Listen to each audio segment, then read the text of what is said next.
오늘은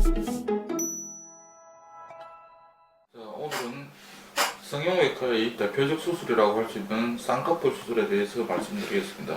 누구나 쌍꺼풀 수술은 할 수 있지만 사실 이 쌍꺼풀 수술이 성형외과 의사에게는 어떻게 보면 아주 쉬울 수도 있지만 가장 까다롭고 또 탈도 많고 말도 많은 그런 수술 중에 하나입니다. 아주 쉽게 말하면 이 쌍꺼풀이라 하는 것은 그 위 눈꺼풀 이 피부가 뒤에 눈 뜨는 근육에 인위적으로 붓게 만드는 그러한 수술입니다.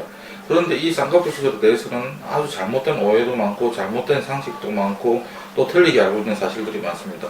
눈이 작은 경우에는 눈이 좀 더 크고 또렷하게 보이게 하고 또 인상이 날카로운 경우에도 속쌍꺼풀만 있더라도 아주 선하고 부드러운 이미지로 바뀌게 합니다. 가장 많이 하는 오해 중에 하나가 우리가 쌍꺼풀 수술 중에 흔히 말하는 매몰법, 즉 째지 않고 찝는 수술로 하면은 안 째니까 아주 자연스럽고 째고 하는 저개법은 째니까 피도 많이 나고 부자연스러울 것이라는 오해를 많이 하시는데 그게 가장 잘못된 오해 중에 하나입니다. 제가 20년 동안 하면서 다른 병원에서 온 환자 중에 매몰법을 했는데도 불구하고 1년 동안 붓기가 빠진 것 같다, 부자연스럽다 이런 경우를 많이 봅니다. 그것은 왜냐하면 쌍꺼풀이 생기려면 피부와 뒤에 눈 뜨는 근육 사이에 방해하는 조직이 없어야 됩니다.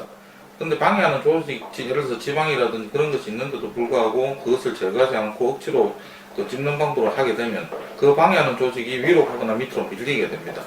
그럼 그 위로 간 조직이 다시 밑으로 내려오면 쌍꺼풀이 풀리게 되는 것이고, 만약 그게 위로 계속 남아있다면 안 빠진 붓기처럼 더 부자연스럽게 만드는 것이죠.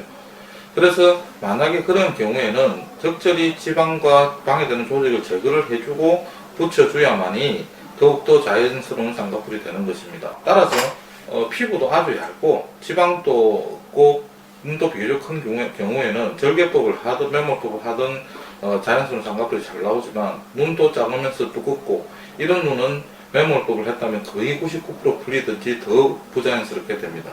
절개를 한다고 해서 흉터가 크게 남는 법은 거의 없고, 제가 20년 동안 해오면서 저한테 받은 쌍꺼풀 환자 중 다른 불만은 있을 수 있겠습니다만서도 부자연스럽다든지 흉터가 크게 보인다든지 그런 경우는 단 한 번도 없었습니다. 그리고 다른 성형수술과 마찬가지로 이 쌍꺼풀 수술은 특히 욕심을 내면 안 되는 수술입니다. 특히 눈의 경우는 재수술을 많이 하면 할수록 그 모양을 찾기가 힘들고 이 눈꺼풀 부위는 얇기 때문에 그 흉터라든지 그런 굳은 살이 많이 생기면 더더욱 수술을 하기 힘들게 되기 때문입니다.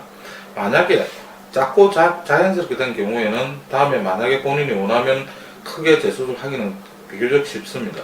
그러나 크고 진하게 된 쌍꺼풀이 마음에 안 들어서 다시 작게 만들고자 할 때는 그 재수술도 아주 어렵고 그 결과도 비교적 좋지가 않습니다. 따라서 다른 수술도 마찬가지겠지만 특히 이 쌍꺼풀 수술만큼은 항상 모질한 듯이 해야 실패를 하지 않습니다. 제가 감히 이야기를 하자면 제가 항상 그런 식으로 수술을 해왔기 때문에 20년 동안 저는 거의 쌍꺼풀을 만들어도 그 환자가 성형외과에 설사 취직을 하더라도 그 성형외과 의사가 이 쌍꺼풀 수술을 했는지 자기 건지 모를 정도로 그렇게 자연스럽게 해왔고 또 그만큼 자신이 있습니다. 그것은 꼭 제가 잘해서가 아니라 제가 항상 말하는 무리하지 않는 성형수술을 하기 때문입니다. 감사합니다.